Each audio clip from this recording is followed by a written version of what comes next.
পালাতে তুমি পারবে না, বেচাল দেখলেই ব্যবস্থা, প্রয়োজনে ভোটের পরেও ব্যবস্থা হবে। একেবারে দাবাং মেজাজে আজ প্রশাসনিক আধিকারিকদের সঙ্গে বৈঠকে বার্তা দিলেন মুখ্য নির্বাচন কমিশনার জ্ঞানেশ কুমার। দেখুন, বার্তা তো দেওয়া হলো, কিন্তু কাজের কাজটা হবে তো, এই নিয়ে প্রশ্ন উঠতে শুরু করেছে। এদিকে সর্বদল বৈঠকে দুর্ব্যবহারের অভিযোগে জ্ঞানেশ কুমারকে আক্রমণ শানিয়েছে আজ তৃণমূল কংগ্রেস। আমি এই আলোচনায় আপনাদের দেখাবো যে রাষ্ট্রপতিকে অপমান বিতর্কে তৃণমূলের বিরুদ্ধে মিথ্যাচারের অভিযোগে আজ সরব হয়েছে বিজেপি। জানিয়ে আমার স্টুডিওয়ে উপস্থিত অতিথিদের প্রত্যেকের কাছে আমি আসবো, কিন্তু শুরুতে আপনাদের দেখাতে চাইবো আজকে জ্ঞানেশ কুমারের নেতৃত্বে যে নির্বাচন কমিশনের ফুল বেঞ্চ, সেখানে সর্বদল বৈঠক হয়। বিজেপি থেকে শুরু করে সিপিএম, কংগ্রেস, তৃণমূল, একেবারে একের পর এক রাজনৈতিক দল, শাসক থেকে শুরু করে বিরোধী, তারা আজকে সর্বদল বৈঠকে অংশ নেয় এবং এই সর্বদল বৈঠকে এক দফায় ভোটের পক্ষে সওয়াল করা হয় বিরোধীদের তরফে। প্রয়োজনে সেটা 2 দফা পর্যন্ত বাড়ানো যেতে পারে। একই সঙ্গে এই দাবি করা হয় যে একেবারে যেন নির্বাচন কমিশন এইটা সুনিশ্চিত করে নিরাপত্তা এবং অবাধ এবং সুষ্ঠু ভোট। দেখুন, বিধানসভা ভোট কবে, কত দফায় হবে নির্বাচন, কবে ভোট ঘোষণা? ভোটমুখী পশ্চিমবঙ্গে এখন এই প্রশ্নই ঘুরপাক খাচ্ছে। নির্বাচনের দিনক্ষণ ঘোষণার আগেই নজিরবিহীনভাবে রাজ্যে মোতায়েন করা হয়েছে কেন্দ্রীয় বাহিনী। এই আবহে এবার রাজ্যে হাতে কলমে ভোটের সলতে পাকানো শুরু করলো নির্বাচন কমিশন। রবিবারই কলকাতায় পা রেখেছেন মুখ্য নির্বাচন কমিশনার সহ কমিশনের ফুল বেঞ্চ। সোমবার বিভিন্ন রাজনৈতিক দলগুলির সঙ্গে বৈঠকে বসেন মুখ্য নির্বাচন কমিশনার জ্ঞানেশ কুমার। কমিশনের সঙ্গে বৈঠকে এক বা বড়জোর 2 দফায় ভোটের পক্ষে সওয়াল করেছে বিজেপি, সিপিএম, কংগ্রেস সহ রাজ্যের বিরোধী দলগুলি।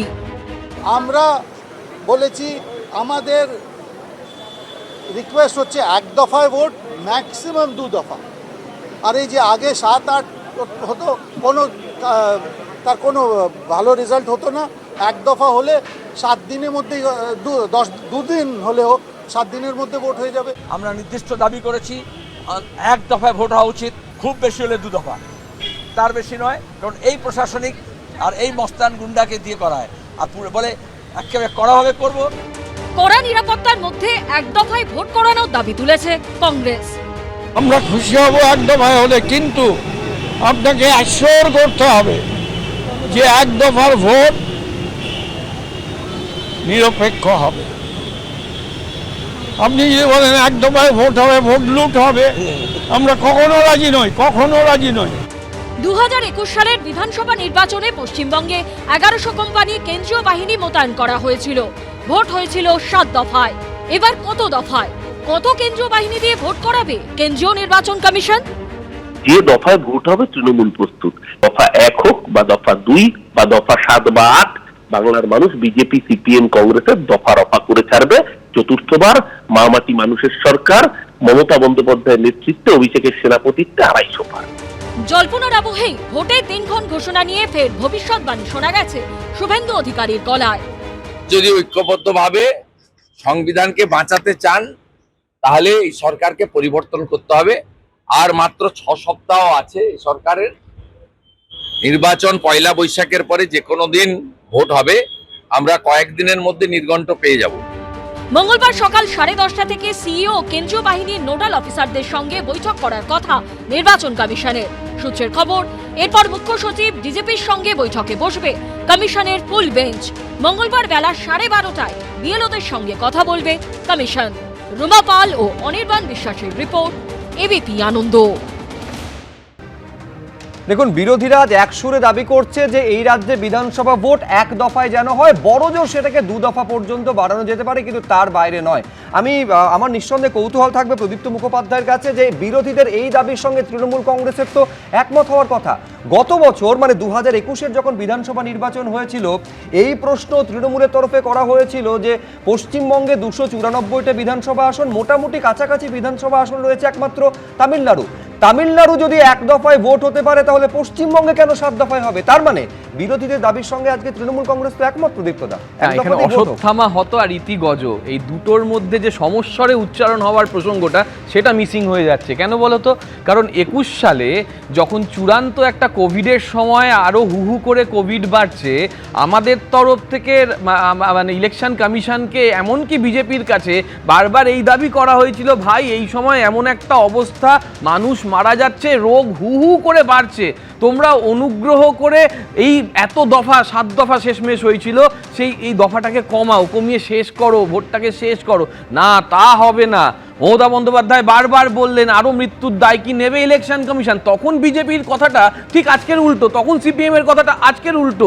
কি যে না, যত কম দফা হবে তত বেশি অশান্তি হবে, যত কম দফা হবে তৃণমূলের গুন্ডা বাহিনী আরো বেশি মানুষ খুন করবে, ব্লা ব্লা ব্লা ব্লা। তাহলে আজকে তারা ঠিক হয়েছিল না, তাহলে বিধানসভা নির্বাচন থেকে শুরু করে পঞ্চায়েত নির্বাচন, হিংসা কার্যত এই রাজ্যে ভোটের সঙ্গে সমার্থক হয়ে গেছে। এটা বাস্তব ছবি। তোমরা বারবার দেখিয়েছো, প্রচুর মানুষ প্রচুর কথা বলেছে। আমি দাবির কথা বলছি, যে দাবি সিপিআইএম বিজেপি প্রমুখ দলেরা করে গিয়েছিল, তাহলে আজকে তারা ঠিক 360 ডিগ্রি উল্টে, এ তো ভয়ানক উল্টানো। এই উল্টে তারা কি করে বলছে যে 1-2 দফায় ভোট হলে হিংসা কমে যাবে? তাহলে সেই সময় মানুষের মৃত্যু, কোভিড, এইগুলো কোনো ব্যাপার ছিল না নাকি শেষ করব নাকি রিক্রুটমেন্ট অনেক বেড়ে গেছে, প্রচুর লোক এখানে আছে। শুধু একটা সংশোধন করে দিই প্রদীপ্ত মুখোপাধ্যায়কে, যে 360 ডিগ্রি গেলে ওই যে বিন্দু থেকে শুরু হয় সেই বিন্দুতেই ফিরে আসে। তার মানে বিজেপি নিজের অবস্থানে অনড় রয়েছে, এইটা প্রদীপ্ত মুখোপাধ্যায়ের বক্তব্যের ব্যাখ্যা হয়। আসলে 180 ডিগ্রি ঘুরে যাচ্ছে, এইটা বলতে চেয়েছে প্রদীপ্ত মুখোপাধ্যায়। কিন্তু আমি বলছি সম্পূর্ণ উল্টো সুর কি বিরোধীদের তরফে, মূলত বিজেপির তরফে শোনা যাচ্ছে না বিমলদা? এই তো আপনারাই অভিযোগ করেছেন এই রাজ্যে এত হিংসা হয়, 1 দফা ভোট করে এখানে সুষ্ঠুভাবে ভোট করা সম্ভব নয়। আজকে আপনারাই গিয়ে বলছেন যে এই রাজ্যে 1 দফায় ভোট হোক। কথা বলি, সেটা হচ্ছে দীর্ঘদিন ধরে তো পশ্চিমবঙ্গের রাজনীতিটা দেখছি, চর্চা করছি। এই বহু দফায় হওয়া উচিত, এই ভাবনাটা প্রথম এসেছিল কিন্তু বাম আমলে এটা প্রতিষ্ঠিত যে আজকে ভোট লুট, গুন্ডামি, চুরি, ছিনতাই, ব্যালট বাক্স ভেঙে দেওয়া, এই সবার একেবারে গুরু ঠাকুর হচ্ছে সিপিএমের আমল থেকে এগুলো চালু হয়েছে। আর সিপিএমের মেধাবী ছাত্রছাত্রী এখন সেটাকে বাস্তবে প্রয়োগ করছে, কারণ সিপিএমের মিডল আর লোয়ার র্যাঙ্কের লিডাররা সবকটা ঢুকে পড়েছে এখানে পিঠ বাঁচাতে, এবং তৃণমূল তাদের টেকনিক্যাল নো হাউটা গ্রহণ করে ফেলেছে। ফলে লক্ষ্য একটাই, সেটা হচ্ছে সঠিকভাবে এখানে ভোট দিতে হবে।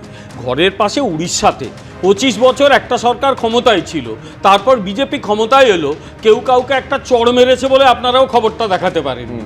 বিহারে যখন নির্বাচন হলো, নির্বাচনের একটা দফায় আমি নিজে বিহারে একটা কাজে গিয়েছিলাম, 4-5 দিন ছিলাম ওখানে, বিহারের একটা অংশ ঘুরেছিলাম।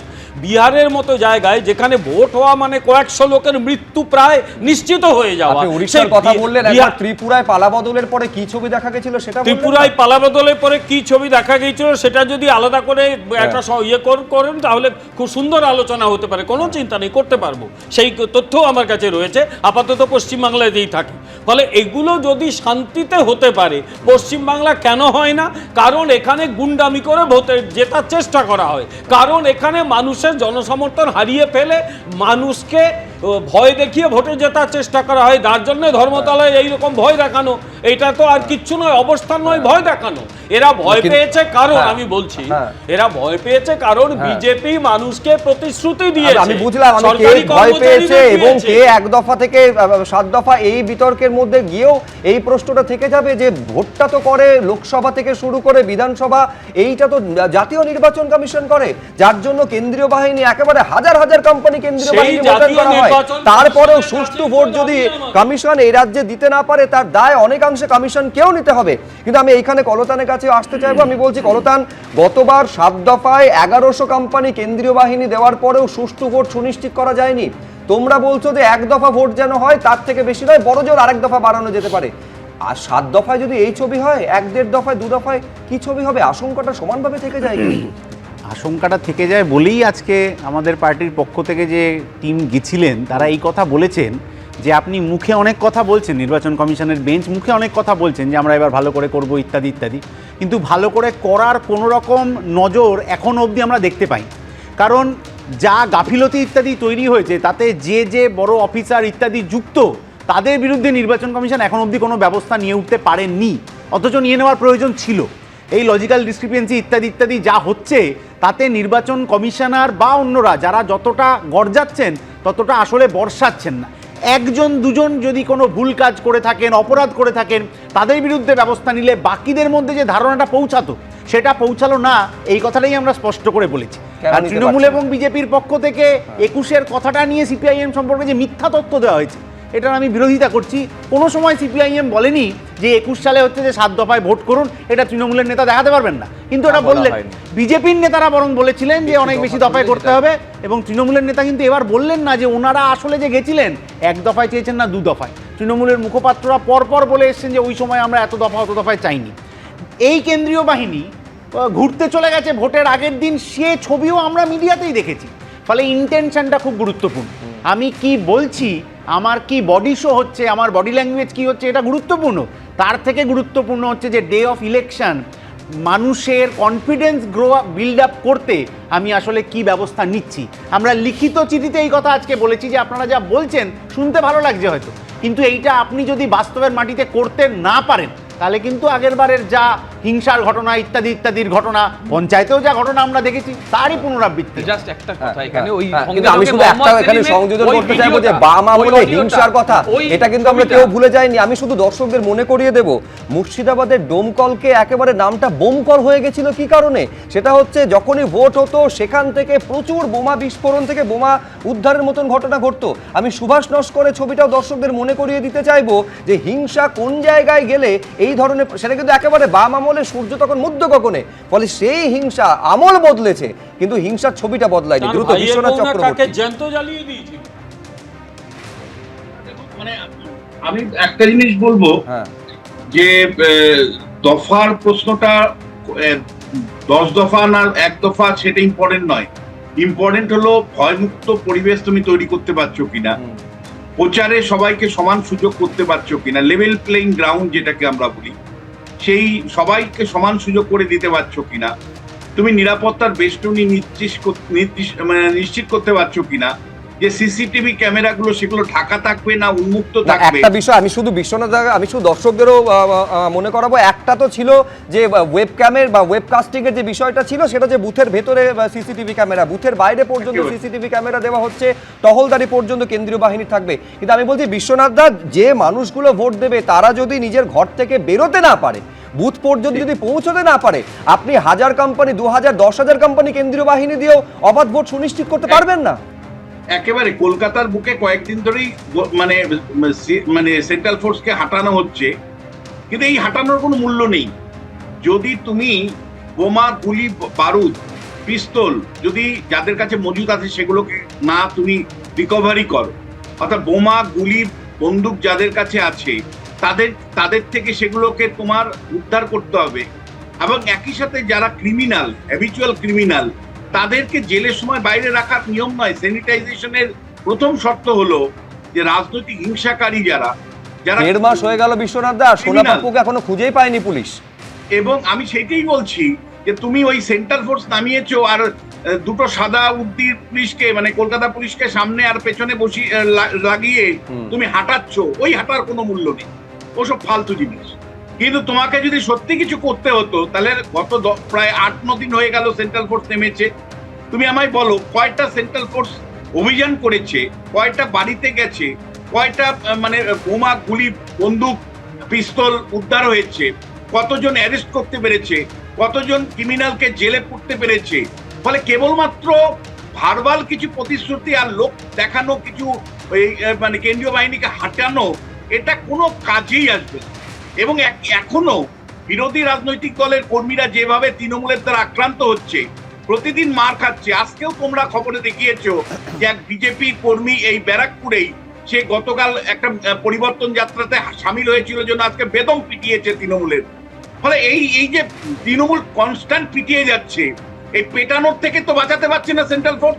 ফলে শেষ পর্যন্ত যদি হিংসা দিয়েই জয় হয়ে যায় তাহলে ভোট না করাই ভালো, তার থেকে ভোটটাকে বন্ধ করে রাখা ভালো। এবং আমি তোমায় বলছি, এটা প্লেইং টু গ্যালারি যদি হয়, আমি বারবার বলছি যে ইলেকশন কমিশন পশ্চিমবাংলাতে এসে কিন্তু গোত্তা খেয়ে পড়ে যায়। ঘুড়ি যেমন গোপ্তাকে পড়ে যায়, একেবারে আমি বলছি প্রশ্নগুলো কোন কোন জায়গায় তৈরি হয়। আমি গতকাল বা পরশু দিনের ছবি একটা দর্শকদের দেখিয়েছিলাম যে পাইকপাড়ায় একটা ক্লাব ঘরে পরপর বিস্ফোরণের ছবি ধরা পড়ছে, সেখান থেকে তাজা বোমা উদ্ধার হচ্ছে। আজকে ভাটপাড়াতে পর্যন্ত গুলি চলেছে বলে অভিযোগ সামনে আসছে।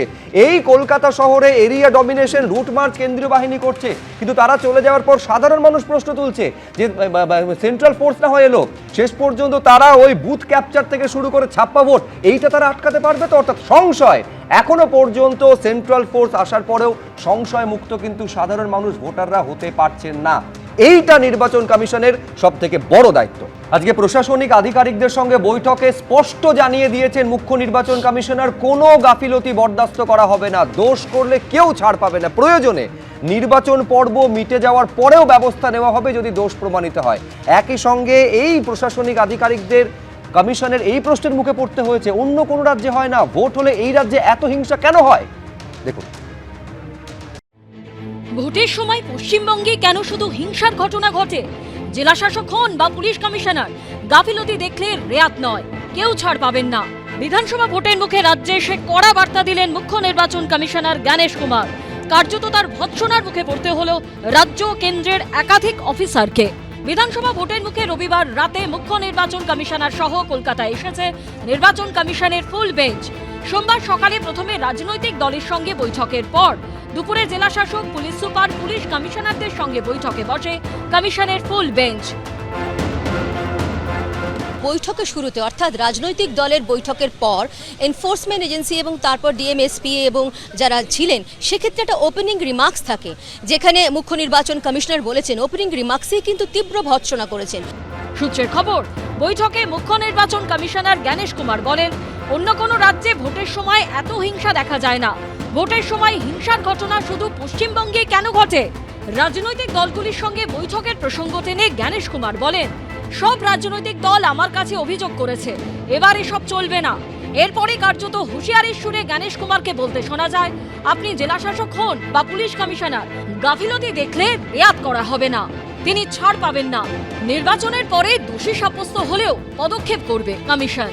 আইন শৃঙ্খলার পাশাপাশি রাজ্যে চলতে থাকা এসআইআর প্রক্রিয়া নিয়েও ক্ষোভ প্রকাশ করতে দেখা যায় নির্বাচন কমিশনের ফুল বেঞ্চকে।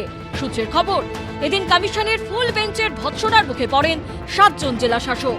মুখ্য নির্বাচন কমিশনার তাদের উদ্দেশ্যে বলেন, আপনাদের মতো দক্ষ বিচক্ষণ অফিসার থাকা সত্ত্বেও কিভাবে নির্বাচন কমিশনের গাইডলাইন ফলো করতে ব্যর্থ হলেন তা আমরা জানি না। নির্বাচন কমিশন কারোর গাফিলতির জন্য বদনাম করবে না। পাশাপাশি এসআইআর এর সঙ্গে যুক্ত সকলকেই হুঁশিয়ারির সুরে কমিশনের ফুল বেঞ্চের তরফে বলা হয়, আপনাদের প্রত্যেকের কাজে ডিজিটাল ফুটপ্রিন্ট আমাদের কাছে আছে, আপনাদের অনেকেই আমাদের নজরে রয়েছেন। নির্বাচন কমিশনের অত্যন্ত কড়া হওয়া উচিত, কারণ পশ্চিমবঙ্গের অনেক আধিকারিক মনে করেন যে মমতা বন্দ্যোপাধ্যায়ের কাজ করলে বা নির্বাচনের নিয়মবিধি বহির্ভূত কাজ করলে তাদের গায়ে স্পর্শ করার ক্ষমতা কারণ নেই। চিফ ইলেকশন কমিশনার তো মিটিং করতে যায়নি, ও গেছে ওই যেগুলো অমিত শাহ এজেন্ডা ঠিক করে দিয়েছে সেই এজেন্ডাগুলোকে এখানে ইমপ্লিমেন্ট করার জন্য গেছে। ও গেছে কাকে সাসপেন্ড করব, কার এগেনস্টে ক্রিমিনাল কেস করব, কাকে চাকরি থেকে বরখাস্ত করব, ওইসব বুদ্ধি প্ল্যান করতে গেছে। নির্বাচন কমিশন সূত্রে খবর, কার্যত মুখ্য নির্বাচন কমিশনারের ধমক খেতে হয় এডিজি আইন শৃঙ্খলা বিনীত গোয়েলকে। সূত্রের খবর, জ্ঞানেশ কুমার প্রশ্ন তোলেন, অন্য রাজ্যের মতো পশ্চিমবঙ্গে নার্কোটিক্স অ্যাডভাইজারি বোর্ড নেই কেন?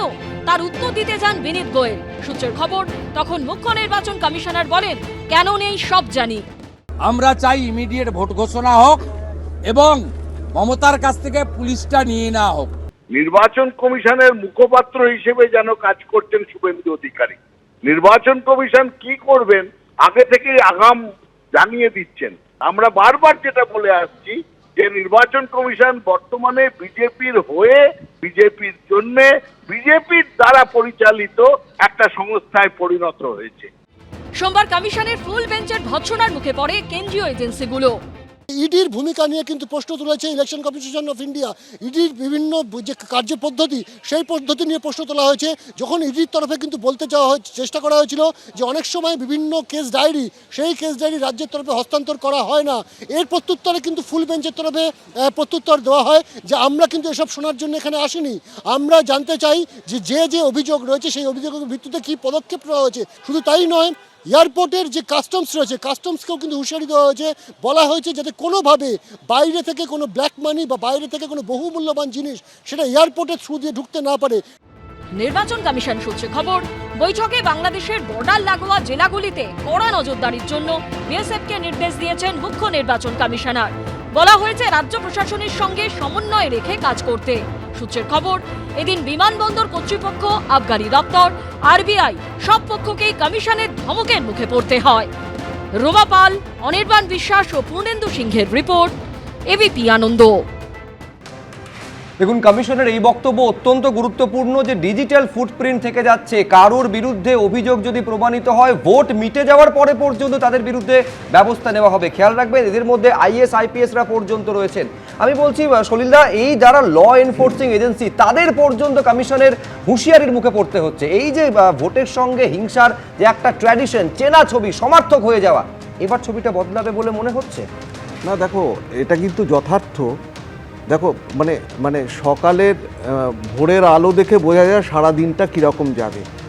তুমি চিন্তা করো, সমস্ত সংস্কৃতি বলো, শিষ্টাচার বলো, সৌজন্যতা বলো, সব কিছুর পরিপন্থী হয়ে একটা দল এলো বা একটা ভদ্রলোক এলেন, অন্য রাজ্য থেকে এলেন, তিনি মায়ের মন্দিরে পুজো দিতে গেলেন। মানে এই এমনিতে তো ইনপুট সব ওনাদের কাছে আছে, সিইসির কাছে সমস্ত ইনপুট আছে, এবং সেখানে গিয়ে তাকে যেভাবে গো ব্যাক বলে স্লোগান করা, এটা যে অর্গানাইজড এবং সংগঠিতভাবে করা হয়েছে এটা উনি বুঝে গেছেন। এই হলো 1 নম্বর। এবার তোমার প্রশ্নের জবাব দিই। তুমি বলো, যত এনফোর্সমেন্ট এজেন্সি আছে, ডিস্ট্রিক্ট ম্যাজিস্ট্রেট অর্থাৎ ডিও যারা আছেন, যারা কমিশনারেটের কমিশনার যারা আছেন, সিনিয়র অফিসাররা আছেন, এসপি আছেন, তারপরে তোমার এয়ারপোর্ট অথরিটি আছে, কাস্টমস আছে, প্রত্যেককে সতর্ক করে দেওয়া হয়েছে যে আপনারা যেভাবে কোনো রকম ভায়োলেন্স, কোনো রকম ল্যাক্সিটি, কোনো রকম ইন্টেনশনাল ল্যাপসেস ওরা সিইসি বরদাস্ত করবে না। এবং যদি তার জন্য যা কিছু পদক্ষেপ করার যদি না করা হয়, তার দায় কিন্তু তাদেরই নিতে হবে, এবং সেটা তাদের চাকরি এবং কর্মক্ষেত্রে একটা বিরাট প্রতিবন্ধকতার সৃষ্টি হবে ভবিষ্যতে। এবং উনি এটাও বলেছেন যে কোনো রকম হিংসা, যে সমস্ত অনগোয়িং হিংসা, বেলডাঙ্গার হিংসা কি ওনার খবর নেই? চাকুরিয়ার হিংসার কি ওনার খবর নেই? তোমার হরিহরপাড়ার নওদাতে ওই সাদরাদির খবর নেই?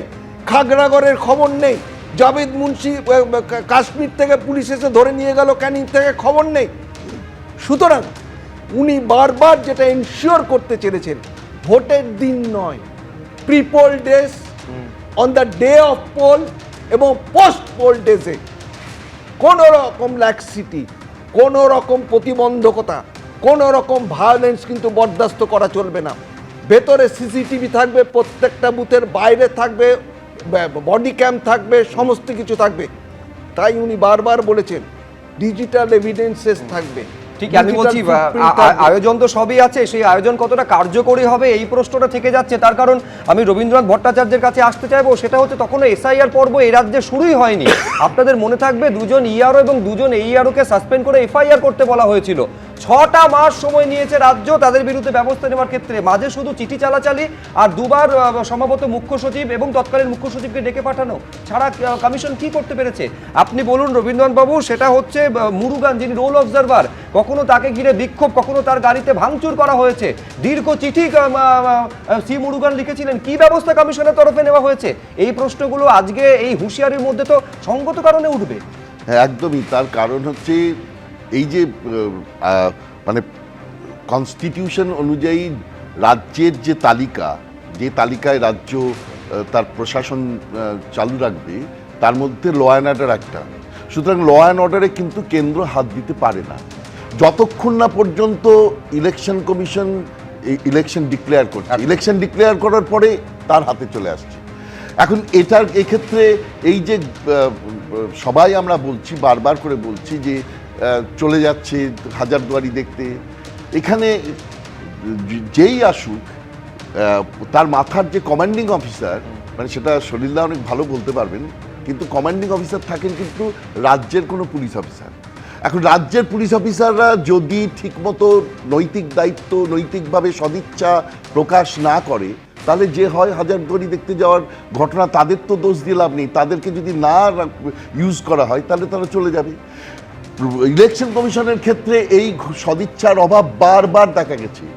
এই প্রথম কিন্তু প্রাথমিকভাবে না হলেও পরে 4 জন অফিসারের বিরুদ্ধে সাসপেনশন এবং এফআইআর হয়েছে, এবং পরে 7 জন এই আরোর বিরুদ্ধে সাসপেন্ডেড করে তদন্ত করা হয়েছে, এবং বলা হয়েছে ইলেকশন কমিশন যদি নির্দেশ না দেয় তাহলে তদন্ত বন্ধ। আমি একবার আপনার অনুমতি নিয়ে থামাচ্ছি, তার কারণ এই মুহূর্তে খবর আসছে যে কমিশন অত্যন্ত কড়া ব্যবস্থা, কড়া বার্তা দিয়েছে বলে জানা যাচ্ছে।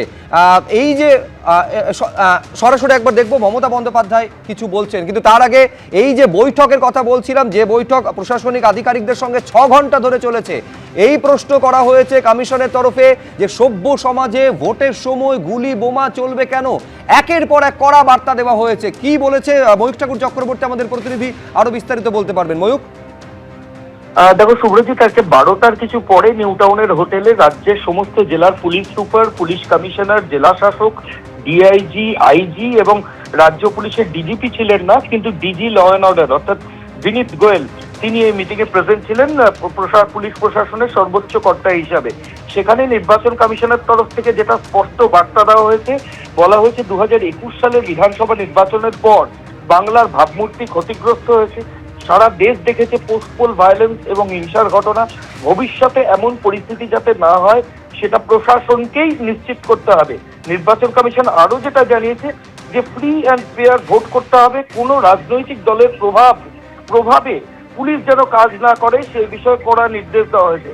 কমিশনের তরফ থেকে আরো যেটা উষ্মা প্রকাশ করে বলা হয়েছে যে কোনো সভ্য সমাজে শুভ্রজিৎ ভোটের সময় বোমা বা গুলি চালানোর ঘটনা ঘটে না ভারতবর্ষের কোনো রাজ্যে। এবং কমিশনের তরফ থেকেই আইপিএস অফিসারদের বলা হয়েছে যে আপনারা একটা ভারতবর্ষে ইউপিএসসি পরীক্ষা পাশ করে আইপিএস হচ্ছেন, তারপর এই পরিস্থিতি হবে কেন যেখানে বোমা এবং গুলি চলবে, আপনারা সেই পরিস্থিতি কেন মোকাবিলা করতে পারছেন না, এই সংস্কৃতির বদল দরকার।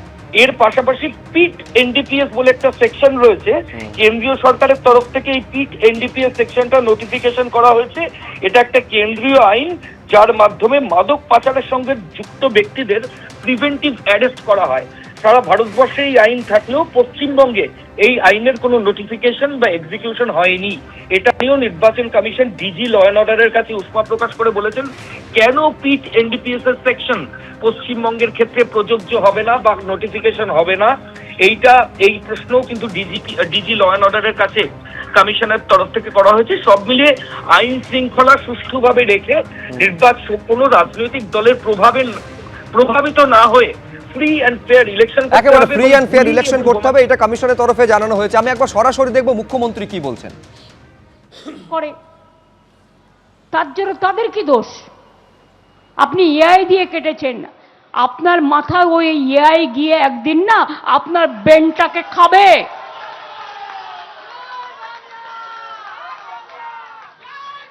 মানুষ অনেক স্ট্রোকে মারা গেছে, পলিটিক্যাল স্ট্রোক জানেন তো। আর কত দালালি আপনারা করবেন বিজেপি? সব এজেন্সি হাতে। ভারতবর্ষে গণতন্ত্র বলে কিছু নেই। একটাই রাজনৈতিক দল আর একটাই পার্টি, মানে একটাই পার্টি একটাই গভর্নমেন্ট, সবাইকে গ্রাস করে ফেলেছে একেবারে গ্রহণ। ভারতবর্ষে গণতন্ত্রে গ্রহণ লাগিয়েছে, সবাইকে গ্রাস করে ফেলেছেন। আর এখন বলছেন হ্যান করেঙ্গা ত্যান করেঙ্গা। আরে মানুষ ভাবে এক আর হয় আর এক। আমি চ্যালেঞ্জ করছি বিজেপি পার্টিকে আর বিজেপি পার্টির ওই দিল্লির বজ্জাত নেতাগুলোকে।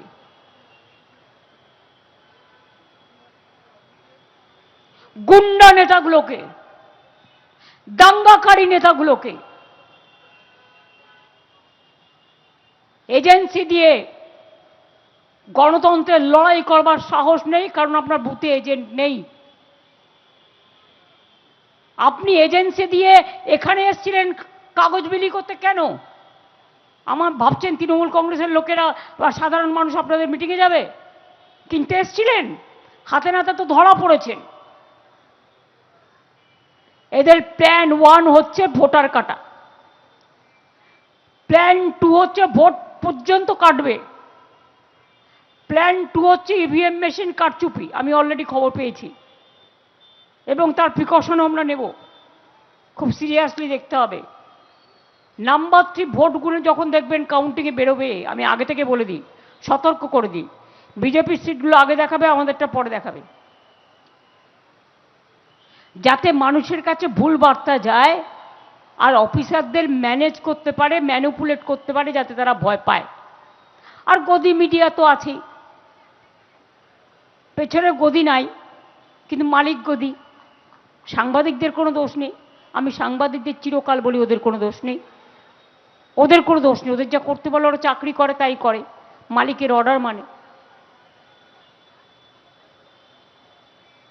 তা ভয় যাদের দেখাচ্ছেন, আমি বিজেপিকে ছোট্ট একটা চ্যালেঞ্জ করব, যদি সত্যি মানুষের ভোটে জিততে চান, ভোটাধিকার সবার ফিরিয়ে দিন।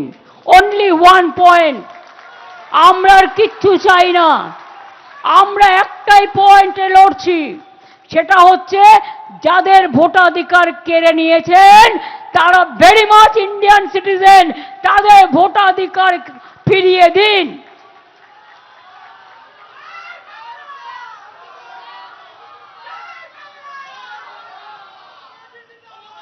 আগেও আমি বলেছি, রোজ বলবো, মহাত্মা গান্ধীজি দেশে শান্তি এনেছিলেন। মহাত্মা গান্ধীজিকে খুন করার জন্য 3টে বুলেট ফায়ার করেছিল, আর আজকে গণতন্ত্রকে ফায়ার করার জন্য এক তো এনআরসি, এক তো স্যার, ইয়েস স্যার, আর একটা হচ্ছে কে, সাথে আছে ইডি, সাথে আছে সিবিআই, এমনকি army headquarter, I am sorry to say, I have a great regards for them, কোথাও কোথাও সেখানেও পার্টি অফিস বানিয়েছে।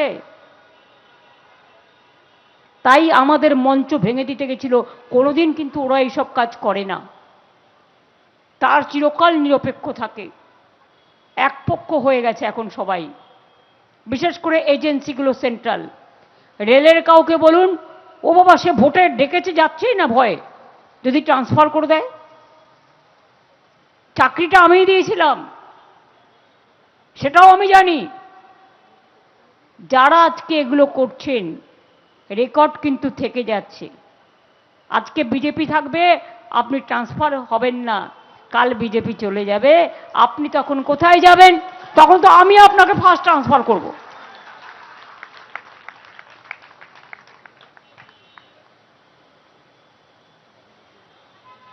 কার নাম বাদ আছে?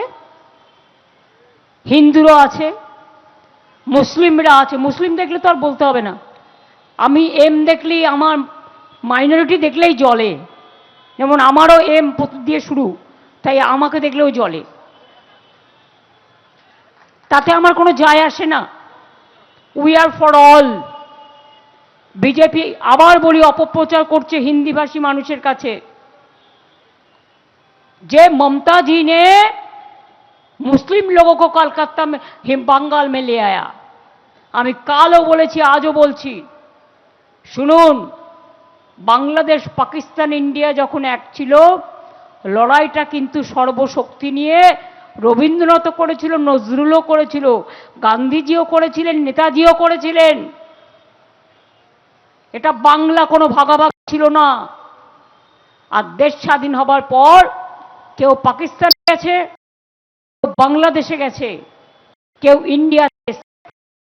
যারা ইন্ডিয়ায় এসছে তাদের ইন্ডিয়ান বলা হয়, যারা বাংলাদেশে গেছে তাদের বলা হয়, যারা পাকিস্তানে গেছে তাদের পাকিস্তানি বলা হয়।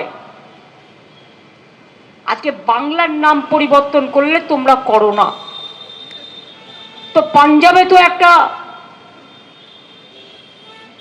পাকিস্তানেও তো একটা পাঞ্জাবের নামে স্টেট আছে, হায়দ্রাবাদ নামে আছে। আমরা তো বাংলাদেশ বলিনি, বাংলা রাজ্য। অন্য দেশের নাম আমি নেব কেন? বাংলা দেখলেই যত কুটকাচালি, বাংলাকে বদনাম করা। নাম বলছি না, একজন তো দর্শন করতে গিয়ে ফ্রাঁস করে ফসকে গেছে, তার মানে দর্শন করতে হেলাও হচ্ছে না, মায়ের আশীর্বাদ থেকে বঞ্চিত। কারণ মাও খুশি নয়, জনগণকে বাদ দিলে কেউ খুশি হয় না, কেউ ছাড়বে না। কাজেই হামলা করে, ভয় দেখিয়ে, ভোটার নাম কেটে যদি মনে করেন আপনি ক্ষমতার অপব্যবহার করবেন, তাহলে জেনে রাখুন এই বিজেপি তো যাবেই, আজ নয় কাল দিল্লি থেকে। তখন আপনাকে যেখানে পাবো নিয়ে এসে মানুষের কাছে ফেলবো, মানুষ আপনাকে কৈফিয়ত চাইবে, আপনাকে কৈফিয়ত দিতে হবে। এত মানুষের পরিবার মারা গেছে, শুধু আমার পরিবার ভালো থাকবে দুধ ভাতে, আর অন্য মানুষের অধিকার কাড়বো আমি পাতে, তা হবে না। সব মানুষের পরিবার ভালো থাকলে তবেই মনে রাখবেন সবাই ভালো থাকবে।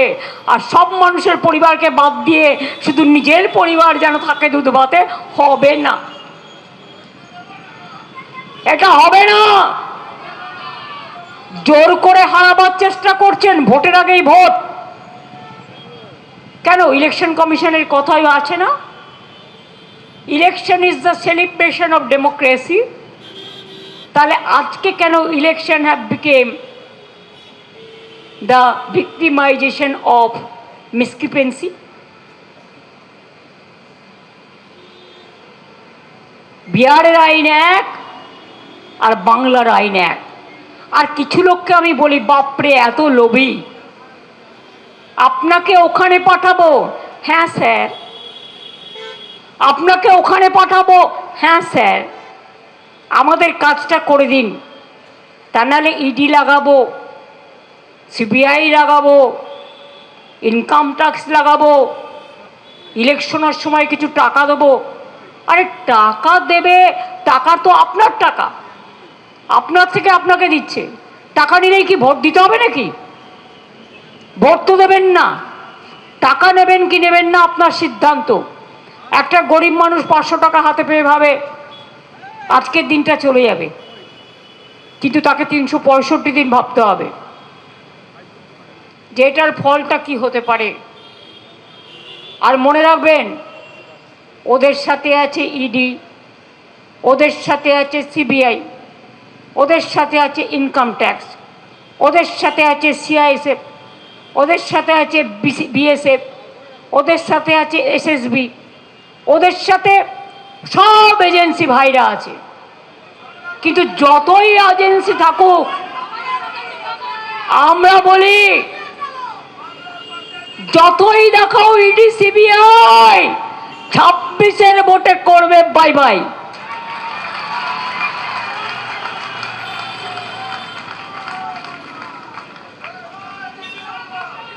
আমি এটুকু বলে অফিসারদের ভয় দেখাচ্ছেন যারা, তাদের বলবো মূর্খের স্বর্গে বাস করছেন, এখানকার মানুষ মাথা নত করবে না। আর মে মাসের পরে 2 মাস আপনি একটু জবরদস্তি করবেন, ট্যাক্টফুলি হ্যান্ডেল করে নেবে অফিসাররা, তারপর আপনি নিজে কোথাও থাকবেন তার ঠিক নেই। আপনি মেয়ের পরেও ব্যবস্থা নেবেন, যেন সুপার গড হয়ে গেছে, স্পাইডারম্যান হয়ে গেছে, বাচ্চাদের খেলার স্পাইডারম্যান। স্পাইডারম্যান যা ইচ্ছে তাই করতে পারে, ওটা তো বাচ্চাদের ভোলাবার জন্য। ভোটারদেরও ভোলাচ্ছেন আর অফিসারদেরও ভয় দেখাচ্ছেন। ভয় দেখানো মাস্টার, হিজ মাস্টার ভয়েস, ভাঙা রেকর্ড বাজাচ্ছেন। একদিন আপনাকে মানুষের পায়ে পড়তে হবে, তার কারণ গণতন্ত্রে মানুষ সবচেয়ে বড়। আর আপনাদের মতো লোক থাকলে গণতন্ত্রের সর্বনাশ হয়। দেশ বেঁচেছে বিজেপি, গণতন্ত্র বেঁচেছে, সংবিধান বেঁচেছে, ভারতবর্ষের সম্মান বেঁচেছে, সব বেঁচে দিয়েছে, বাকি তো কিছু নেই। তাই বাংলাটা শুধু দখল করতে পারছে না, আর সব তো জোর করে ভয় দেখিয়ে দখল করে নিয়েছে। তাই বাংলার জন্য হয়েছে হ্যাংলা, রাজনৈতিক হ্যাংলা। তাই ওই যে সবাই বাচ্চারা স্লোগান দিচ্ছিলেন যে যতই করো হামলা, জিতবে বাংলা, জিতবে কিন্তু বাংলা, আবার জিতবে বাংলা।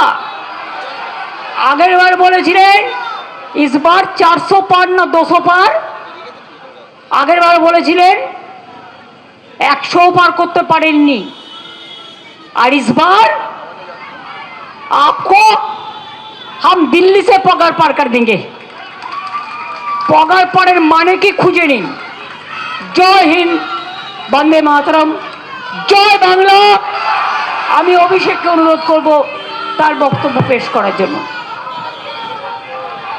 ওই আজকে মিটিংয়ের লাস্ট বক্তা।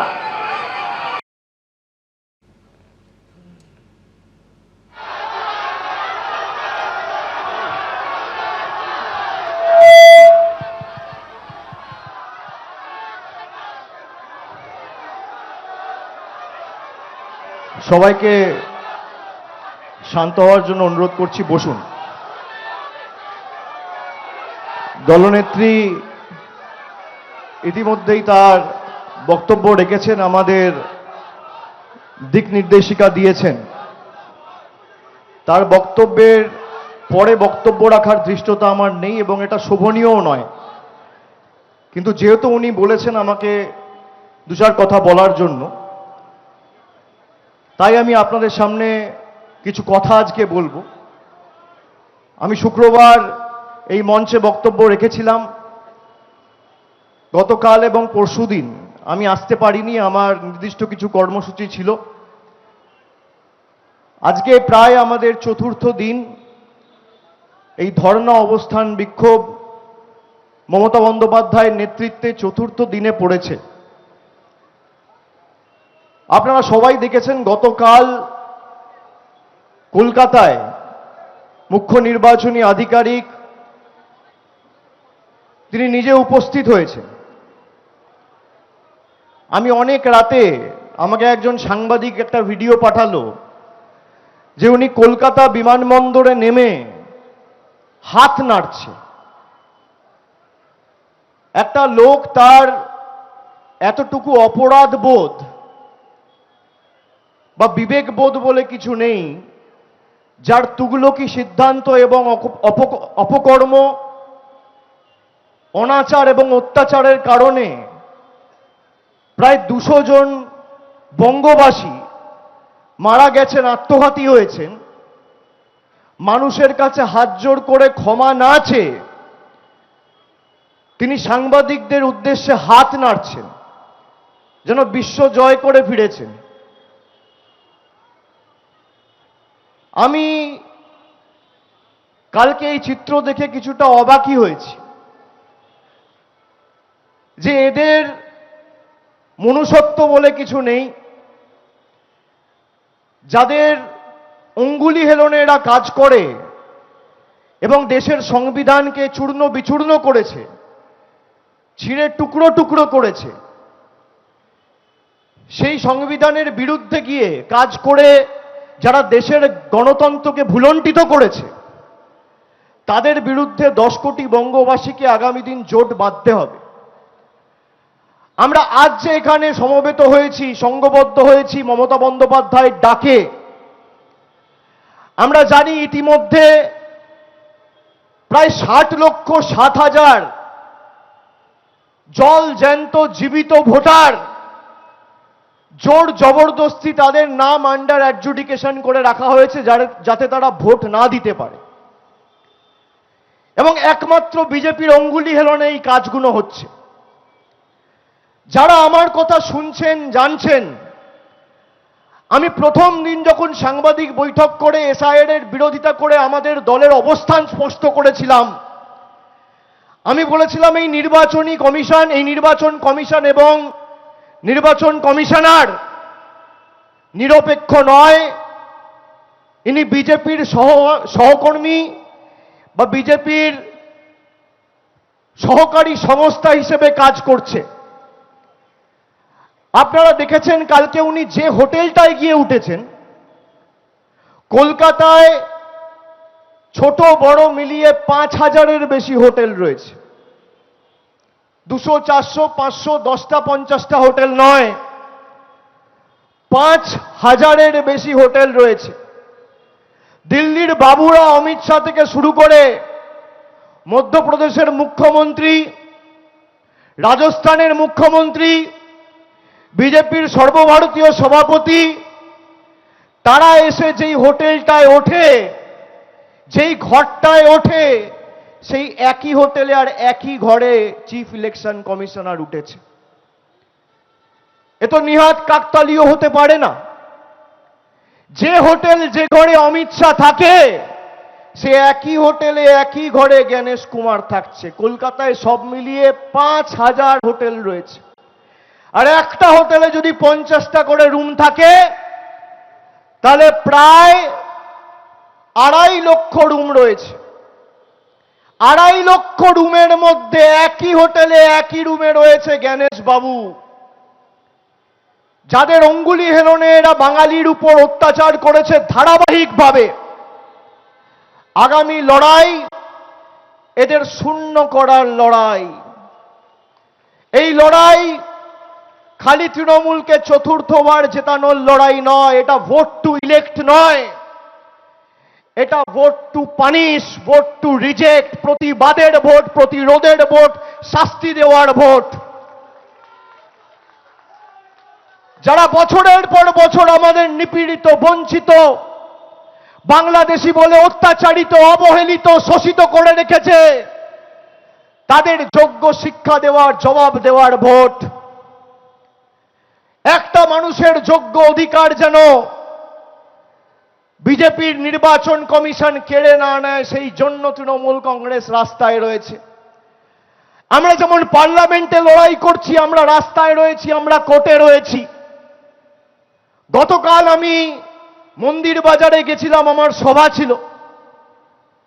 2 তারিখ এই মার্চ মাসের, আজ থেকে ঠিক 7 দিন আগে দেশের স্বরাষ্ট্রমন্ত্রী সেখানে সভা করতে এসেছিল বিজেপির পরিবর্তন যাত্রার, রথযাত্রার সূচনা করতে। তিনি 30 মিনিট বক্তব্য রেখেছেন। যে কটা কথা বলেছেন প্রত্যেকটা তথ্য ভুল, প্রত্যেকটা কথা মিথ্যে। আমি কাল প্রমাণ করেছি। তার অধীনস্থ এনসিআরবি যে তথ্যটা প্রকাশিত করেছে 29শে সেপ্টেম্বর 2025 সালে, আমি পুঙ্খানুপুঙ্খ সেই তথ্য তুলে ধরেছি। সেই এনসিআরবির তথ্য অনুযায়ী ভারতবর্ষের সবথেকে নিরাপদতম শহর নাম কলকাতা, এবং সেই এনসিআরবির তথ্য অনুযায়ী মহিলাদের উপর সবথেকে বেশি নির্যাতন এবং অপরাধের ঘটনা যদি কোনো রাজ্যে ঘটে থাকে, সেই রাজ্যের নাম হচ্ছে উত্তরপ্রদেশ, যেটা রয়েছে 1 নম্বর স্থানে। 2 নম্বরে মধ্যপ্রদেশ, 3 নম্বরে রাজস্থান। 3টেই ডবল ইঞ্জিন সরকার। মহিলাদের বিরুদ্ধে অত্যাচার, নারীর নির্যাতন, তপশিলীদের উপর অত্যাচার, জনজাতি মূলবাসীদের নির্যাতন, প্রত্যেকটা ক্ষেত্রে গোল্ড মেডেল স্টেট হচ্ছে বিজেপি। উত্তরপ্রদেশ প্রথম স্থান, দ্বিতীয় স্থান মধ্যপ্রদেশ সিলভার মেডেল, 3rd স্থান হচ্ছে রাজস্থান ব্রোঞ্জ মেডেল। এই হচ্ছে ডবল ইঞ্জিন সরকারের নমুনা বা নিদর্শন। তিনি এসে বলেছেন মমতা বন্দ্যোপাধ্যায় যদি আগামী দিন ক্ষমতায় আসে, তাহলে রাজ্যটা ভাইপো চালাবে। উনি আমার নাম নিতে বোধহয় বিজেপির মেজো বাংলার নেতাগুলোর, দিল্লির তল্পিবাহকগুলোর মতো উনিও ইতস্তত বোধ করেন। আমি অমিত শাহকে এই মঞ্চ থেকে চ্যালেঞ্জ করে বলি, আমি অনেক চ্যালেঞ্জ অতীতে করেছি, বিগত দিনে করেছি, আজও করব, ভবিষ্যতেও করব। আপনাদের কোনদিন ক্ষমতা হয়নি একটা চ্যালেঞ্জ গ্রহণ করে তার যোগ্য উত্তর বা প্রকৃত জবাব দিতে। আপনি বলেছেন তৃণমূল পরিবার কেন্দ্রিক দল। আমি বলি কেন্দ্র সরকার আপনার, পার্লামেন্টে মেজরিটি আপনার, আপনার ক্ষমতা থাকলে পার্লামেন্ট চলছে, সেশন চলছে, আগামীকাল পার্লামেন্ট চলবে, পরশু পার্লামেন্ট রয়েছে, তারপরের দিন রয়েছে, তারপরের দিন রয়েছে। একটা বিল নিয়ে আসুন, যেই বিলে স্পষ্টত লেখা থাকবে এক পরিবার থেকে একজন রাজনীতি করতে পারবে। আমি সেই বিলে ভোট দিয়ে রাজনীতি ছাড়বো। আপনার চ্যালেঞ্জ থাকলে, আপনার ক্ষমতা থাকলে আপনি চ্যালেঞ্জ গ্রহণ করুন। সরাসরি আপনারা দেখছিলেন একেবারে ধর্ণা মঞ্চ থেকে প্রথমে মমতা বন্দ্যোপাধ্যায়, তারপরে অভিষেক বন্দ্যোপাধ্যায় কখনো নাম করে কখনো নাম না করে আক্রমণ করছেন জ্ঞানেশ কুমারকে। একেবারে জ্ঞানেশ কুমার এখানে আসার পর যা ঘিরে রাজ্য রাজনীতি চরমে। গত 3 দিনের যদি ঘটনাক্রম দেখেন তাহলে যে ঘটনা নিয়ে শুধু রাজ্য নয়, জাতীয় রাজনীতি রীতিমতন উত্তপ্ত হয়ে উঠেছে, সেটা হচ্ছে রাষ্ট্রপতিকে এই রাজ্যে অসম্মান করা হয়েছে বলে অভিযোগ। মুখ্যমন্ত্রীর আক্রমণের পাল্টা একটা পোস্ট করেছে বিজেপি, যা নিয়ে তাদের বক্তব্য তৃণমূল পুরোটা নিয়ে মিথ্যাচার করছে। রাষ্ট্রপতিকে অপমানের অভিযোগ, যা ঘিরে শুধু রাজ্য নয়, তোলপাড় জাতীয় রাজনীতিও। এই বিতর্কের মধ্যে রবিবার ধর্মতলার ধর্ণামঞ্চ থেকে রাষ্ট্রপতির সঙ্গে প্রধানমন্ত্রীর এই ছবি দেখিয়ে আক্রমণ শানিয়েছিলেন মমতা বন্দ্যোপাধ্যায়। রাষ্ট্রপতি দাঁড়িয়ে আছে এবং আপনি বসে আছেন। পাল্টা সেই অনুষ্ঠানের ভিডিওর একটি অংশ প্রকাশ করল বিজেপি। সোশ্যাল মিডিয়ায় বিজেপি ওয়েস্ট বেঙ্গলের তরফে লেখা হয়েছে, ফের তৃণমূল কংগ্রেস ভুয়ো খবরের কারখানা। অফিসিয়াল প্রোটোকল অনুযায়ী ভারতরত্ন সম্মান প্রদানের সময় উপস্থিত অন্য ব্যক্তিরা বসে থাকেন। এখানে কোনো ডেকোরাম ভঙ্গ হয়নি। এটা অত্যন্ত লজ্জার যে মাননীয় রাষ্ট্রপতি দ্রৌপদী মুর্মু, প্রধানমন্ত্রী নরেন্দ্র মোদী এবং ভারতরত্ন লালকৃষ্ণ আদবানির সঙ্গে যুক্ত একটা মর্যাদাপূর্ণ মুহূর্তকে তুচ্ছ রাজনীতির জন্য তৃণমূল কংগ্রেস ফের একবার বিকৃত করার চেষ্টা করছে। বিজেপির পোস্ট করা এই ভিডিওতে দেখা যাচ্ছে শুধু প্রধানমন্ত্রী নন, সম্মান প্রদান অনুষ্ঠানে উপস্থিত অন্য ব্যক্তিরাও বসে রয়েছেন। রাষ্ট্রপতির যে সমস্ত কার্যক্রম পরম্পরা তাকে জানুন, তারপরে জনসমক্ষে ফটো দেখান। ওটা মাননীয় লাল কৃষ্ণ আদবানীকে পুরস্কৃত করছেন মাননীয় রাষ্ট্রপতি। সেই সময় সবার বসে থাকারই কথা, উঠে দাঁড়ানোর কোনো রীতি নেই। ওর পার্টিতে ও যখন উঠবে গোটা পার্টিকে উঠতে হবে। এটা পিসি ভাইপোর পার্টি নয়। দিচ্ছেন ভারতরত্ন রাষ্ট্রপতি দেশের, সেটা গ্রহণ করছেন লালকৃষ্ণ আদবানী। লালকৃষ্ণ আদবানী নয় বসে রয়েছেন মানলাম, কিন্তু নরেন্দ্র মোদী এখানে কে, তার রোলটা কি? ভারতরত্ন তো তিনি দিচ্ছেন না, তিনি নিচ্ছেন না, তিনি বসেছিলেন কেন? ভারতরত্ন পাওয়ার 4টে ভিডিও সার্চ করলেই লোকে দেখতে পাবে যে কিভাবে ভারতরত্ন দেওয়া হয়, কিভাবে নেওয়া হয়। বিধানসভা ভোটের আগে রাষ্ট্রপতিকে ঘিরে তৃণমূল বিজেপির মধ্যে লড়াই তুঙ্গে উঠছে। বিজেপি দাবি করছে রাষ্ট্রপতিকে অপমান করেছে তৃণমূল সরকার। অন্যদিকে মুখ্যমন্ত্রীর দাবি বিজেপি রাষ্ট্রপতির পদকে রাজনৈতিক স্বার্থে ব্যবহার করছে। पश्चिम बंगाल में टीएमसी सरकार ने देश की राष्ट्रपति आदरणीय द्रौपदी मुर्मू जी का घोर अपमान किया है। পাল্টা মেট্রো চ্যানেলের ধর্ণামঞ্চ থেকে রাষ্ট্রপতির সঙ্গে প্রধানমন্ত্রীর এই ছবি দেখিয়ে আক্রমণ শানান মমতা বন্দ্যোপাধ্যায়। যারা বলছেন, বিশেষ করে মাননীয় প্রধানমন্ত্রীজি, এইটা আপনার জন্য। আপনি মাননীয় রাষ্ট্রপতি একজন মহিলা এবং ট্রাইবেল লিডার, তাকে সম্মান দেন? তাহলে বলুন কেন প্রধান রাষ্ট্রপতি দাঁড়িয়ে আছে এবং আপনি বসে আছেন? সম্মান কারা দেয় আর কারা দিতে পারে না, এই ছবিটাই তার প্রমাণ করে দেবে। এদিকে রাষ্ট্রপতির সফরে প্রোটোকল লঙ্ঘনের অভিযোগে মুখ্য সচিবের কাছে রিপোর্ট তলব করেছে কেন্দ্রীয় স্বরাষ্ট্র সচিব। দীপক ঘোষ ও অর্ণব মুখোপাধ্যায়ের রিপোর্ট, এবিপি আনন্দ। তৃণমূলের তরফে তো এই প্রশ্নটাই বিমলদা তোলা হচ্ছে, শারীরিক অসুস্থতার কারণে খুব সম্ভবত লালকৃষ্ণ আদবানী তিনি বসে রয়েছেন এবং তাকে ভারতরত্ন পুরস্কার বা সম্মান তুলে দিচ্ছেন মহামান্য রাষ্ট্রপতি। কিন্তু এই ছবিটা নিয়ে তৃণমূল আজও প্রশ্ন তুলছে, প্রধানমন্ত্রী কেন বসে রয়েছে? বাকিরাও তো বসেছিল। আজ অবধি যা যা ভারতরত্ন দেওয়ার যে অনুষ্ঠান সেগুলো দেখুন। মাননীয় লালকৃষ্ণ আদবানীর এখন বয়স হয়েছে যদ্দূর আমি জানি 96। তাকে বসে থাকতেই হবে, কারণ বয়সের একটা ব্যাপার রয়েছে এবং এই অনুষ্ঠানের কতগুলো নিজস্ব প্রোটোকল আছে। এখন এই পশ্চিমবঙ্গের এই দল এবং এই সরকারকে কে প্রোটোকল শেখাবে? এরা তো নিজেরা নিজেদের ধরিয়ে দেয়। একটু আগে তুমি দেখালে আমাদের, একজন বলছেন আমি এদের চাকরি দিয়েছি। রেলমন্ত্রী চাকরি দিতে পারেন?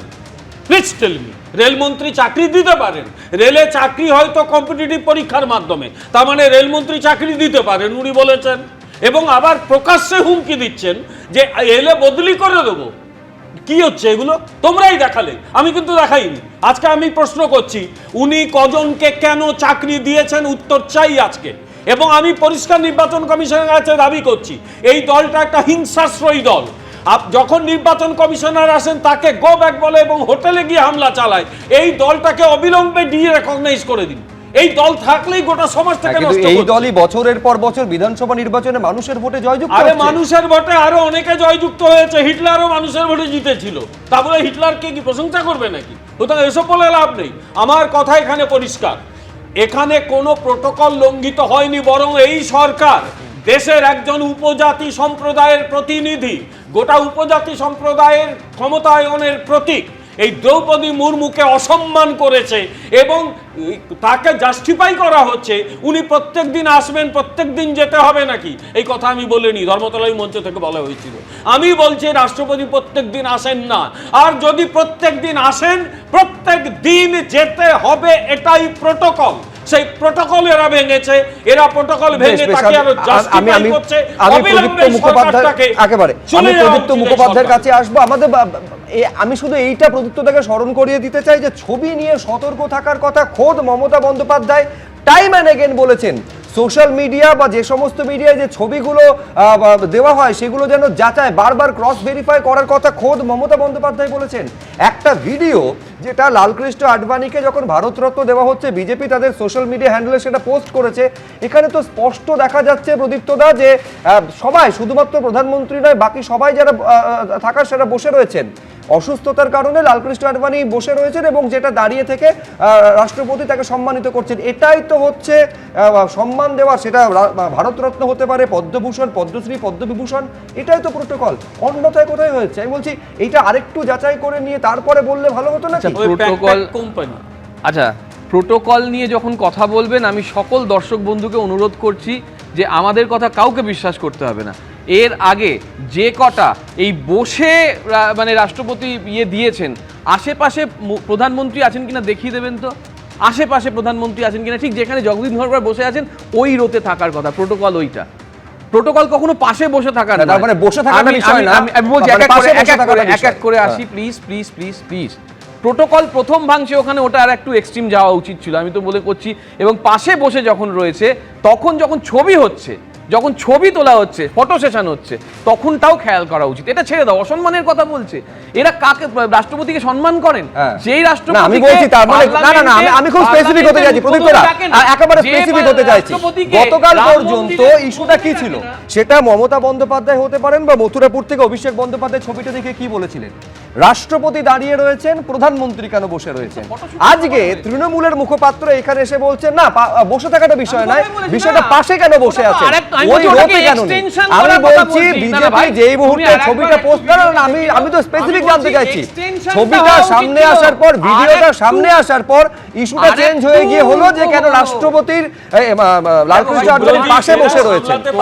না আমি তো জানতে চাইছি, তুমি তো ব্যাখ্যাটা দেবে, দলকে রিপ্রেজেন্ট তুমি করছো। তোমার শত তুমি বলতেই পারো, আমি বলছি ওটা এক্সটেনশন প্রশ্ন তুলতে পারি, প্রশ্নটা তুলতে পারি, এক্সটেনশন হওয়া উচিত ছিল যেটা আমরা বলেছি। মমতা বন্দ্যোপাধ্যায়, অভিষেক বন্দ্যোপাধ্যায় যেটা বলেছেন আমি তো সেটাই তুলে ধরছি। আমি তো বলছি তার সঙ্গে এটাও যুক্ত হওয়া উচিত ছিল, কথাটার মানে বুঝবে তো যে পাশে কোথায় বসার প্রোটোকল রয়েছে। আমি বলছি কালকে তো মমতা বন্দ্যোপাধ্যায়, অভিষেক বন্দ্যোপাধ্যায় মানে এটা করেননি, এটা হওয়ার কথা ছিল। এইটা তার মানে অভিযোগের ক্ষেত্রে এটা যুক্ত হয়নি। অভিযোগ আরো যুক্ত হতে পারতো, কেন যুক্ত হবে না? আমি সেটাই তো বলছি, আমরা যুক্ত করছি, আরো অভিযোগ যুক্ত করছি, এইটা বলার চেষ্টা করছি। ভিডিওটা সামনে আসার পরে আরো অভিযোগ যুক্ত হচ্ছে। হ্যাঁ হতেই পারে, তো আরো যুক্ত হবে যত ভিডিও সামনে আসবে। যখন রাম মন্দিরের উদ্বোধন হচ্ছে, প্রধানমন্ত্রী প্রোটোকল ভেঙে রাম মন্দির করতে যাচ্ছেন, কই রাষ্ট্রপতিকে তো ডাকেননি, বলছেন তপশিলি জাতির একজন প্রতীক হয়েছেন। কই যখন পার্লামেন্ট উদ্বোধন হয়েছে তখন তো রাষ্ট্রপতিকে ডাকেননি, তখন প্রোটোকল কোথায় ছিল?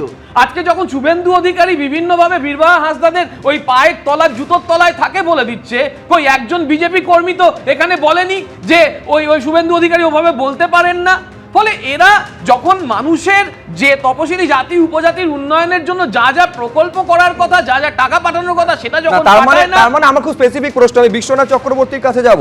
মানে এক্ষেত্রে যদি প্রোটোকল ভঙ্গ হয়ে থাকে, মানে প্রধানমন্ত্রী যেটা বসে রয়েছেন লালকৃষ্ণ আডবাণীর পাশে এবং পাশে বসে রয়েছেন, এখন এইটা ইস্যু বলছে প্রদীপ্ত মুখোপাধ্যায়, বেশ অ্যাডিশন, ওকে ফাইন, সেটা যদি প্রোটোকল ভাঙা হয় তার মানে ঘুরিয়ে এইটাকে প্রদীপ্ত মুখোপাধ্যায় মেনে নিচ্ছেন যে প্রোটোকল ভাঙা, রাষ্ট্রপতি সফরে যেটা হয়েছে, মুখ্যমন্ত্রীর না যাওয়া বা কোনো ক্যাবিনেট মন্ত্রীর না যাওয়া এবং স্থান পরিবর্তন করাটা, যেখানে রাষ্ট্রপতি পূর্ব নির্ধারিত জায়গায়, খেয়াল রাখবেন রাষ্ট্রপতি তিনি অনুষ্ঠানটা করতে পারছেন না, তাকে বিকল্প জায়গা দিতে অনুষ্ঠান করতে কার্যত বাধ্য হচ্ছেন তিনি, এটাও যে প্রোটোকল ভাঙা হয়েছে, এটাও কি তৃণমূল তার মানে ঘুরিয়ে এটা স্বীকার করে নিচ্ছে? আমার প্রশ্ন থাকলো বিশ্বনাথ চক্রবর্তী। আমি প্রথমেই বলবো যে প্রায় 72 ঘন্টা হলো কেন্দ্রীয় সরকার একজনও পশ্চিমবাংলার কোনো আধিকারিককে শাস্তি দিতে পারেনি। নাগরিক হিসাবে এটা আমার কাছে খুব চিন্তার বিষয়। প্রধানমন্ত্রী কেবলমাত্র প্লেইং টু গ্যালারি করছেন। আমি তো মনে করি ভারতবর্ষের সর্বোচ্চ পদে যিনি আছেন, সাংবিধানিক পদে আছেন, তাকে যেভাবে এই রাজ্যে অপমান করা হয়েছে, যেভাবে প্রোটোকল ভেঙে কেউই যায়নি, একজন ক্যাবিনেট মন্ত্রী পর্যন্ত পাঠানো হয়নি, রাজ্যের মুখ্য সচিব পর্যন্ত যাননি, ফলে সরাসরি প্রোটোকল ভাঙা হয়েছে। সমস্ত পুরনো আধিকারিকরা পর্যন্ত, আইএস আধিকারিকরা পর্যন্ত বলেছেন যেটা গ্রস মিস্টেক, গ্রস অন্যায় হয়েছে রাষ্ট্রপতির প্রতি। কিন্তু প্রশ্নটা হচ্ছে যে তারপরে নরেন্দ্র মোদী কেবল ভাষণ দিচ্ছেন কেন? পরিষ্কার এখন পর্যন্ত 7-8 জনকে অন্তত মানে সাসপেন্ড করে ফেলে রাখা উচিত ছিল, ইনক্লুডিং চিফ সেক্রেটারি। কিন্তু আমাদের প্রশ্ন যে কেন ব্যবস্থা নিতে পারে না নরেন্দ্র মোদী? তুমি বলতে পারো কেন ব্যবস্থা পশ্চিমবাংলার ক্ষেত্রে নিতে পারে না? এর আগে নিজেও যখন একটা ঝড়ের অ্যাসেসমেন্ট করতে এসেছিল, ঝড়ের পরে সেই অ্যাসেসমেন্টে রাজ্য প্রশাসনের সাথে করতে এসেছিল কলাইকুণ্ডাতে, সেখানে চিফ সেক্রেটারি তাকে ছেড়ে দিয়ে চলে গেছে মমতার সাথে। তারপরেও কিন্তু সেই অর্থে সেইভাবে কোনো ব্যবস্থা নিতে পারেননি। ফলে বারবার পশ্চিমবাংলায় ইলেকশন কমিশনও গোত্তা খেয়ে পড়ে যায়, নরেন্দ্র মোদীও পরাজিত হয় মমতা বন্দ্যোপাধ্যায়ের কাছে, এবং স্বরাষ্ট্র সচিবও বারবার পরাজিত হয় মমতা বন্দ্যোপাধ্যায়ের কাছে। কেন বলতো? কি এমন শক্তি আছে? কি এমন শক্তি আছে? কি শাস্তি দেওয়া হয়েছে খবরগুলো বলবে তো? কেন এগুলো বলো? আমি বুঝে উঠতে পারি না। যে প্রশ্নটা আমি রাখতে চাই, সমস্ত রিটায়ারমেন্ট বেনিফিট বন্ধ হয়ে গেছে। আমি তো মনে করি 72 ঘন্টা আর ধরে এটা কি মিলিটারি কোর্ট নাকি ধরে শুট করে দেবে? শোকস তো করেছে অবিল। পূর্ণাঙ্গ তদন্ত জন্য একটা এসআইটি বসিয়েছে, কোন তদন্ত কমিটি বসিয়েছে যে রাষ্ট্রপতি কিভাবে অসম্মানিত হলো, কেন প্রোটোকল মানা হলো না, কেন রাজ্য কোন তদন্ত কমিটি হয়েছে? না, আমি বলছি একটা এফআইআর করতে শুধু আমি মনে করিয়ে দেবো যে 6 মাস চলে যায় দুজন ইআরও এবং দুজন এইআরওর ক্ষেত্রে, মানে দীর্ঘসূত্রিতারা কোন জায়গায় থাকে? হ্যাঁ, দ্রুত রবীন্দ্রনাথ ভট্টাচার্য। দেখুন, প্রথম কথাই বলি, ভূতপূর্ব রাষ্ট্রপতির প্রেস সেক্রেটারি অশোক মালিক তার এক্স হ্যান্ডেলে জানিয়ে দিয়েছেন, আপনারা গিয়েই দেখতে পাবেন যে পরিষ্কার করে জানিয়েছেন কোনো রকম প্রোটোকল যেখানে প্রধানমন্ত্রী আছেন সেখানে লঙ্ঘিত হয়নি। এখানে নিয়ম অনুযায়ী যারা থাকেন ডিস্টিংগুইশ গেস্ট তারা বসে থাকেন, যিনি যাকে দেওয়া হচ্ছে এবং যিনি দিচ্ছেন অর্থাৎ প্রেসিডেন্ট, মাননীয় প্রেসিডেন্ট এবং মহামহিম প্রেসিডেন্ট, এবং যাকে দেওয়া হচ্ছে ভারতরত্ন তারাই দাঁড়িয়ে থাকেন। উনি বলেছেন যে এখানে আদবানিজি অক্ষম ছিলেন দাঁড়াতে, সেই জন্য তিনি বসে আছেন, কিন্তু আর কারোর দিক থেকে কোনো প্রোটোকল ভঙ্গ হয়নি। প্রোটোকলের ব্যাপারটা মিথ্যা প্রচার হচ্ছে। এই প্রচারগুলো করবেন না, যারা করছেন অন্যায় করছেন। একটা প্রেস সেক্রেটারি, ভূতপূর্ব প্রেস সেক্রেটারি, তিনি বর্তমান প্রেস সেক্রেটারি নয়, তিনি জানিয়েছেন, প্রেসিডেন্টের প্রেস সেক্রেটারি অশোক মালিক তিনি জানিয়েছেন। দ্বিতীয় নম্বর কথা বলি যে এখানে যদি আপনি বলেন এটা কি, একটা মেয়র গেছে প্রেসিডেন্টের মহামহিম প্রেসিডেন্টকে নিতে, আবার বলছেন মুখ্যমন্ত্রী বলছেন তিনি জানতেন না। সত্যি বলছি আমি জানতাম না, তাহলে তো ইমিডিয়েটলি বলতে হয় যে উনার উচিত ওই উনার যে চিফ সেক্রেটারি তাকে সাসপেন্ড করে দেওয়া। চিফ সেক্রেটারি জানাননি, যিনি জানাননি যে প্রেসিডেন্ট আসছেন, এ তো মানে বিরাট ক্রাইম। তিনি মঞ্চে দাঁড়িয়ে সবার সামনে বলেছেন, আপনারা পরশুদিন দেখিয়েছেন, বলছেন যে আমি জানতাম না, বিশ্বাস করুন আমি জানতাম না প্রধানমন্ত্রী আসছেন। এই কথা যদি উনি বলেন তাহলে তো বলতে হয় যে প্রশাসনের যে মাথার যে খবর সেটা তার কাছে আসছে। দেখুন, মূল প্রশ্নটা এখানে যে ভারতরত্ন পুরস্কার দিচ্ছেন রাষ্ট্রপতি, যাকে তিনি হচ্ছেন দেশের প্রাক্তন উপপ্রধানমন্ত্রী, তার পাশে যদি প্রধানমন্ত্রী বসে থাকেন গণতন্ত্র, অসুবিধার কি আছে? না, বসে থাকা দাঁড়ানো নিয়ে সমস্যা নেই। সমস্যাটা হচ্ছে এই ধরনের খবর বাজারে রটিয়ে দিলে আসলে এই যে আমরা এই আলোচনা করছি, তারপরে কোনো সরকারি অফিসারের ন্যূনতম শাস্তি কিচ্ছু হবে না। অতীতে আমরা এই ধরনের অনেক জিনিস নিয়ে ঘন্টার পর ঘন্টা আলোচনা করেছি, কেন্দ্রীয় সরকারের তরফ থেকে কোনো শাস্তিমূলক পদক্ষেপ ইত্যাদি কিছু নেওয়া হয়নি। এই যে গ্রেস পিরিয়ডটা পশ্চিমবাংলায় কেন ছেড়ে দেওয়া হয়, পশ্চিমবাংলার সরকার এই গাফিলতি করে, অফিসাররা গাফিলতি করেন, তারপরেও এই গ্রেস পিরিয়ড, স্বয়ং স্বরাষ্ট্রমন্ত্রীর গাড়ির হামলা থেকে শুরু করে এই ঘটনা পর্যন্ত পশ্চিমবাংলার তৃণমূলকে কেন যে গ্রেস দেওয়া হয়, এইটা যদি কোনো নেতা আমাকে একটু ভালো করে বুঝিয়ে দেন তাহলে কাজের উপকার হয়। দেখো, প্রথমেই বলছি যে এই শাসক দলের যে মিডিয়া সেল ইনচার্জ, তাকে এখনই বরখাস্ত করা উচিত, 1 নম্বর শাসক দলের তরফ থেকে। এবং 2 নম্বর হচ্ছে যে রাষ্ট্রপতির যে প্রোটোকলটা যেটা করেছে, যেটা ভেঙেছে প্রোটোকল, মানে ব্রিচ অফ প্রোটোকল যেটা করেছে, সেটা কিন্তু that attracts departmental action immediately against the person responsible, যারা দায়ী রয়েছে, including chief secretary, home secretary. 24 ঘন্টার মধ্যে রিপোর্ট চেয়েছে, 12 ঘন্টার মধ্যে, বিকেল 5টার মধ্যে। আজ পর্যন্ত আমরা জানি না যে চিফ সেক্রেটারির কাছে রিপোর্ট কল ফর করেছে এমএইচি থেকে হোম সেক্রেটারি, সেই রিপোর্ট গেছে কিনা এবং কী রিপোর্ট গেছে, তার এগেনস্টে কী পেনাল অ্যাকশান নিয়েছে, এখনও পর্যন্ত আমরা জানবো না। এখনও কি তাহলে আমাদের সেই সেটিং তত্ত্বটাই ভাবতে হবে নাকি? দিনের পর দিন সেই সেটিং তত্ত্ব, আর লোকেরা মার খাবে আর ভায়োলেন্সের শিকার হবে। আমরা গতকালই আপনাদের জানিয়েছিলাম যে কেন্দ্রীয় স্বরাষ্ট্র সচিব মুখ্য সচিবের কাছে গোটা বিষয়ে রিপোর্ট তলব করেছেন। এখন এই ঘটনার প্রেক্ষিতে কেন্দ্র কি পদক্ষেপ নেবে সেদিকে তো আমাদের টানা নজর থাকবে। আপাতত আলোচনা এই পর্যন্ত, একটু পরে দেখুন 7:30টায় সারাদিন।